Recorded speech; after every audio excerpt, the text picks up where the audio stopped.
special session is over, correct? Yes. How are we feeling? I'm good. I'm ready to get to normal work. It was a quick week. Things went through really fast. But I feel fine. It's been a long day. I've still got to drive tonight and some email and stuff to do today, but I feel pretty good for an old guy. And the school voucher bill passed in the House today with 53 to 45 votes. So you were a no? I was a no. I've made it pretty apparent to everybody that I was in opposition to the bill as it was proposed.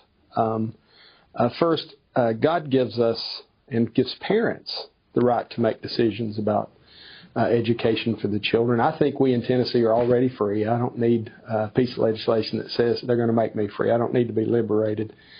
My district, my House district, 32, we have Roane and Loudoun County, parts of Roane and Loudoun County. And we have folks in Roane County that if they live closer to Lenoir City, they go to Lenoir City schools, and if there's space available, the TISA dollars follow them. We have one of the nationally ranked high school in Oak Ridge. It's outside my district, but I have kids in my district going to school there. And Oak Ridge schools are tremendous, city school. If they live outside the city limits, they can pay a small amount of tuition to go there and get a great education. I think all my public schools, my system of free public schools, as the Constitution refers to them, each are a benchmark of excellence in something. Lenoir City, they have a CTE program that will just knock your socks off. A great leader for that and really helping prepare kids. So I think choice is already there. But my big issue, and the reason I voted no,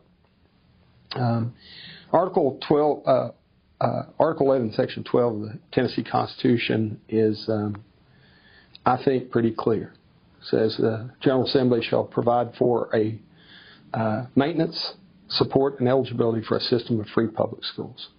Doesn't guarantee anybody a free education. It simply says it will provide a system of free public schools. Our founders and our framers in America and in Tennessee understood that education was important. And so in 1796, when Tennessee became a state, that's become foundational. I think in 1939, Tennessee started to require children to go to school. It started like a truancy thing, which I have questions about. But either way, you and I benefit as Tennesseans from having good school system.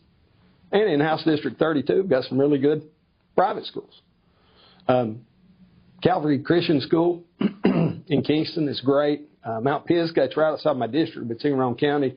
Highly sought after school. Covenant Academy out in Lenoir City at the Patriot Church, all doing things and giving parents an option.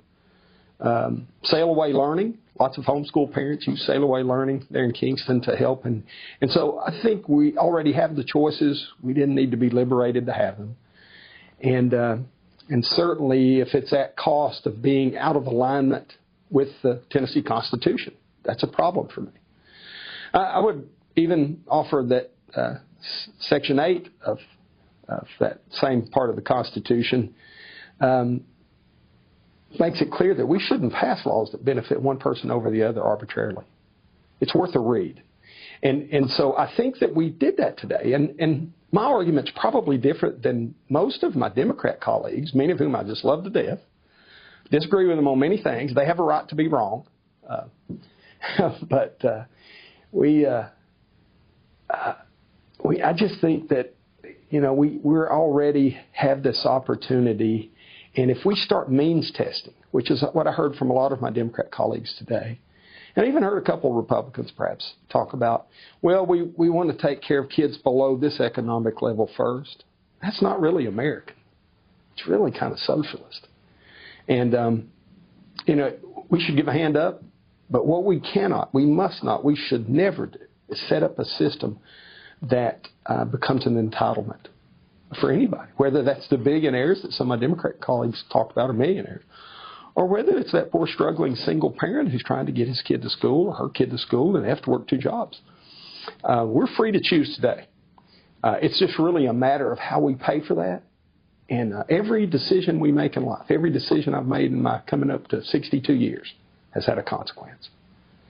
And we should not incentivize or change those consequences arbitrarily where that we allow an advantage to one person over the other, I think. And so those are my two great objections to it. I think it's fiscally flawed in the way that we've approached it. That's a lot of money. I blue-lighted the budget vote. I couldn't bring it in my heart of hearts to vote no because I have friends in Upper East Tennessee. And we do need to be helping them, right? I think. But I also couldn't consent or assent to spending these hundreds of millions of dollars on this whole scholarship voucher thing. So, yeah, all that to answer your question. And did you get the nice warm welcome of protesters when you walked onto the House floor today, or did you miss that one? Well, I get some of that, and I get some of the mean emails and all that kind of stuff. And I will tell you, there's some of those folks, and I know they're impassioned about their cause, but they hurt their own cause. We really, I think we have three areas in our free system of free public schools that we've allowed to really damage schools. And they're little tiny fractional fringe elements of our public schools. But we've allowed wokeism to creep in. We have allowed obscenity and, in some cases, what I would consider pornographic material in books and libraries in public schools, and there should be zero tolerance of that. We've also allowed little microcultures of mediocrity to develop. And so those three things, and the fringe elements that they exist in what I've already told you, I think I have great schools. I think Tennessee is the envy of much of the country in our K through college education because of the way we've invested and because of teachers. But some of the folks that were screaming at us today are the ones that are supporting some of those things that are damaging. And so it makes lots of parents want another choice. And they have that choice. There's just a cost to it. I wish they would rethink their position. I certainly...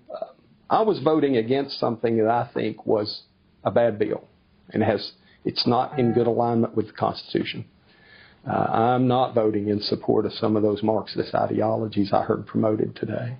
The means testing, and again, I'll go back to that, and the fact that we have some obligation as a society to help financially one person over the other because that person makes less money is crazy to me. I just can't reconcile that. And so, yeah, we had some of that, and they screamed the ugly names and all that kind of stuff, sticks and stones.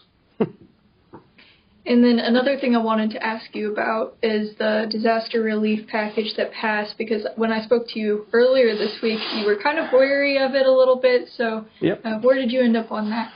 Yeah, again, fully in favor of, there were actually a couple of votes. Faison had a bill I thought was one of the more tightly written pieces of legislation. It specified the time and had a very small fiscal note, $2.3 million, I think, on that one. And it was for some help. Again, I'm all for that.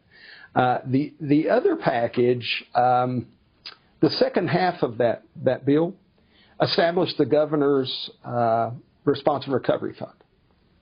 And I'm actually okay with that concept.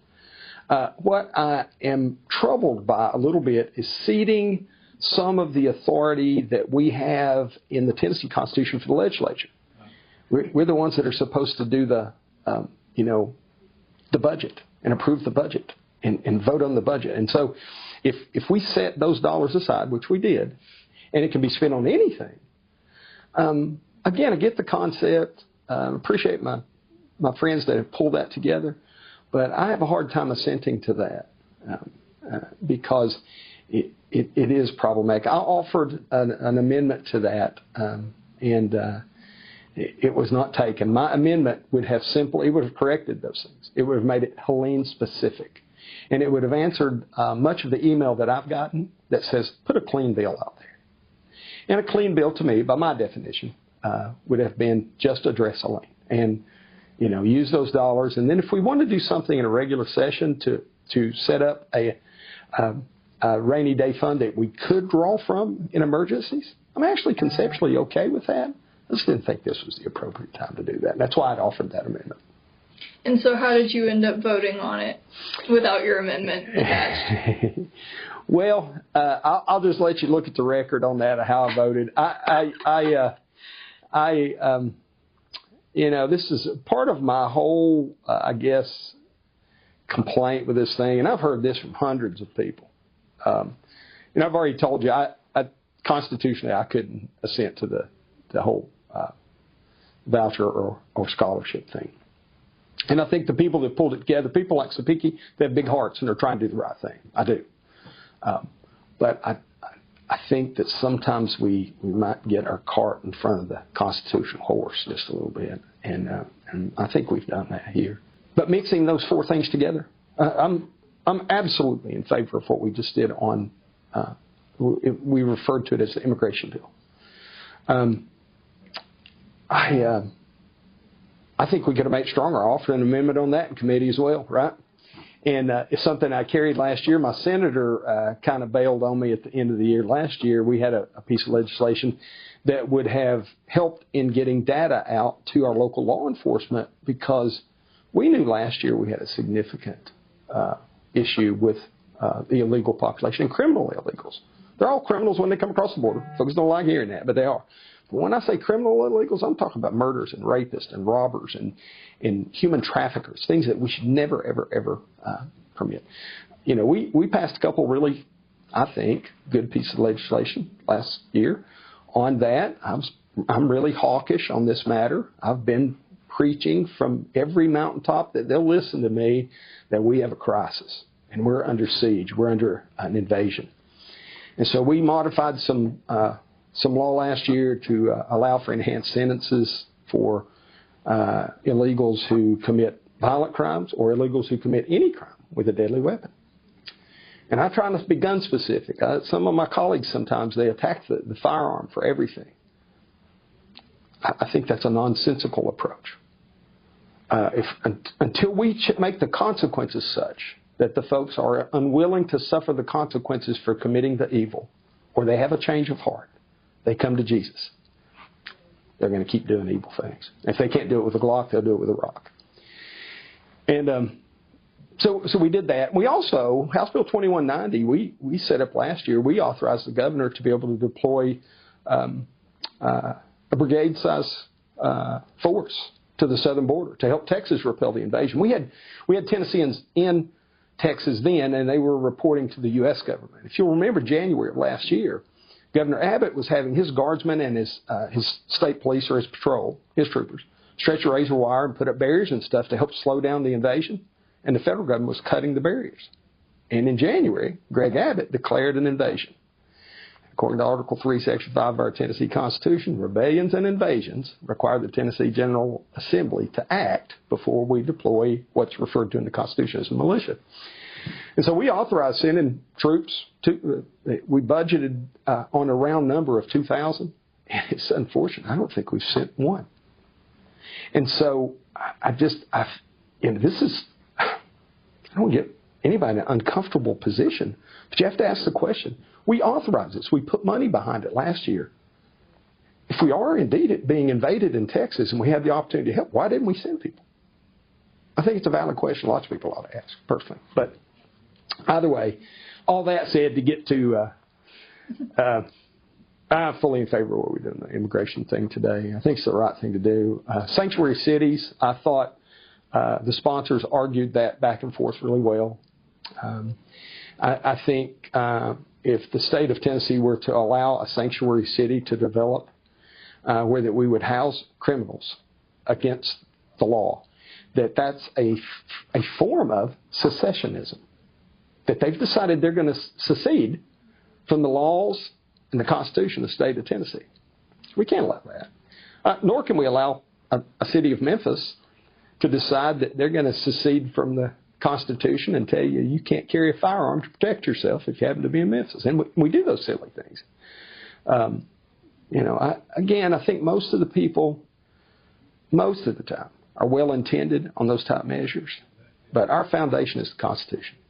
And if we do not take everything through the view of the Constitution in the text that is written and in the context in which our founders applied that, we start to get off into places we don't want to go as a society. I harp on the Constitution a lot because I see in the federal government there are 18 enumerated powers in the U.S. Constitution, and yet we have a United States Environmental Protection Agency. And nowhere is there authority for that to exist. And Congress has allowed that. We, the people, have allowed Congress to allow that. And so when I push back a little bit, it's not meant to be harsh on anybody. It's just that I think that those 70,000 people that sent me here to be straightforward and defend that Constitution. Our Declaration of Independence says that, we have been endowed by our Creator with certain inalienable rights that you can't give up or can't be taken away from you. And the life, liberty, and pursuit of happiness. And then it says the next words I think we forget in the political spectrum today. And to secure these rights, governments are instituted among men. So I think what that means from our founders' perspective is that, and our framers' perspective, is that my first obligation is to defend your rights, to secure your rights first. Not to make you happy, not to make you wealthy, not to incentivize your school choice. It is to secure your rights. I will say, and this I'm sure is not going to, if you use this, it's probably not going to be received warmly in some circles. But we do not have full constitutional rights in the Second Amendment right now in the state of Tennessee. And I think that's a crisis. I'm awaiting a call for a special session for that. I just think that, there's a reluctance. It's almost like sometimes we don't trust the citizen with the rights that God has given them. And that's not okay, right? We try to enact crazy red flag laws. And I know I'm straying off of why you come to see me, but I'll keep talking. How about it? We want to enact ERPO and red flag laws. And we want to determine that you're guilty of wanting to commit a crime when no crime has been committed. That is as un-American as anything we could possibly do, because there is a presumption of innocence as an American, as a Tennessean. And until you have been charged and convicted by a jury of your peers, or you have confessed to that crime, you're innocent. It's really that simple. And the Constitution of the United States, I think, I'm not an attorney, I'm a dumb country boy. But the Constitution of the United States, the Constitution of the state of Tennessee, always leans in a bias of favor to the rights of the individual. And if you remember that, and it's tough sometimes. I'm sure I mess this up. I'm not perfect. Far, far from it. But you have to remember that tilt of bias toward the rights of the individual. That's what the framers intended. When you read the grievances that Jefferson and others included in that Declaration of Independence, some of those same grievances we see happening in our society today and in our state today. And I know that's an uncomfortable thing for people to hear, but it is a fact. And, so I like to argue, I like to get along with everybody. And so when I say argue, I don't mean in a mean way. I'm supposed to love everybody, and I try to. But I am by oath bound not to assent to things that are injurious to the people. And so I try to hold that up.